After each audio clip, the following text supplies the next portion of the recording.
Already আপনার video title দেখেই বুঝে গেছেন যে আজকে আমরা নেভিগেশন প্যানেলের সাহায্যে কীভাবে ফাইন্ড করতে হয়, কোনো কিছুকে খুঁজতে হয় এবং কীভাবে সেটাকে রিপ্লেস করতে হয় আমরা সেটা দেখব।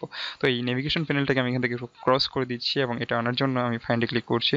তাহলে আমাদের অটোমেটিক নেভিগেশন প্যানেলটা চলে আসবে এখানে, এবং এখান থেকে আমি রিপ্লেসে যদি ক্লিক করি তাহলে আমাদের রিপ্লেস অপশনটা শো হবে। তো আমি শুরুতে এখান থেকে কিছু একটা খুঁজে নিই। আমি লিখছি ভিডিও। ওকে, তাহলে এটা আমাকে শো করাচ্ছে ভিডিও টোটাল আছে এখানে 69টা। আমরা এই সব কয়টা ভিডিওকে রিপ্লেস করে দেব অন্য কোনো কিছু দিয়ে। ভিডিওতে যাই রিপ্লেস করে দিলাম, ভিডিও সিলেক্ট করা অবস্থায় আমরা এখানে মুভিং পিকচার দিয়ে দিই, MOVI picture. Video are moving picture আমরা রিপ্লেস অল করে দিলাম, অথবা ফাইন্ডটা নেক্সট করে রিপ্লেস করতে পারি। একটা একটা করে যদি রিপ্লেস করতে চাই এইভাবে খুঁজবো, রিপ্লেস করব, খুঁজবো, রিপ্লেস করব। আর যদি চাই যে সবকটা রিপ্লেস করে দেবে একই সাথে, তাহলে সবকটা একই সাথে রিপ্লেস হয়ে যাবে। ওকে, ক্লোজ করে দিলাম। তাহলে আমরা এখানে আর কোনো ভিডিও খুঁজে পাবো না। এখানে যদি ভিডিও লিখি VIDEO,